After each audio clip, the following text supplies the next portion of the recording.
ষড়যন্ত্রের শিকার হয়ে ব্যবসা ও চাকরি হারিয়ে ওমান থেকে বাংলাদেশে প্রত্যাগত বঞ্চিত ও নির্যাতিত ওমান প্রবাসীদের আজকের এই সংবাদ সম্মেলনে আপনাদের সবাইকে স্বাগত জানাচ্ছি। সম্মানিত সাংবাদিকবৃন্দ, উপস্থিত সুধী, ওমান প্রবাসীবৃন্দ, আসসালামু আলাইকুম।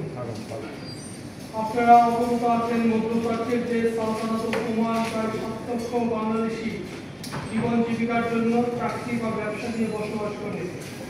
2009 সাল থেকে 2024 সাল পর্যন্ত ওমানের বাংলাদেশ দূতাবাস মাস্টার কথিত ফেসিবাদী সরকারের দলীয় কার্যালয়ে পরিণত হয়েছিল।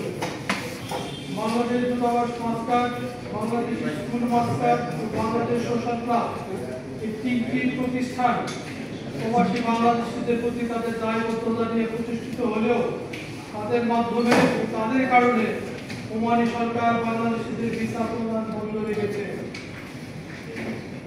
এতে একদিকে যেমন শ্রমের বাজার সংকুচিত হয়েছে, অন্যদিকে ওমানে বসবাসরত বাংলাদেশি ছাত্রছাত্রীদের শিক্ষার কার্যক্রম ক্ষতিগ্রস্ত হয়েছে এবং বাংলাদেশ কমিউনিটির মধ্যে তিক্ত সামাজিক সম্পর্ক বিরাজ করছে, যা আমাদের প্রিয় মাতৃভূমি বাংলাদেশের জন্য মর্যাদা হানিকর।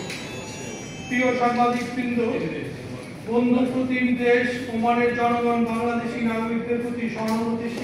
আঞ্চলিক কমিটির সেক্রেটারি ছিল, ওনাকে নোটিশ দিয়ে দিয়েছে অলরেডি 24 তারিখের মধ্যে, এই 24শে জুলাইয়ের মধ্যে ওনাকে বাংলাদেশে ফেরত আসতে হবে। এবং এখানে জাহাঙ্গীর ভাইও আছে, ওখানে ওনাকেও নোটিশ দেওয়া হয়েছে, উনিও বাংলাদেশে চলে আসতে হবে।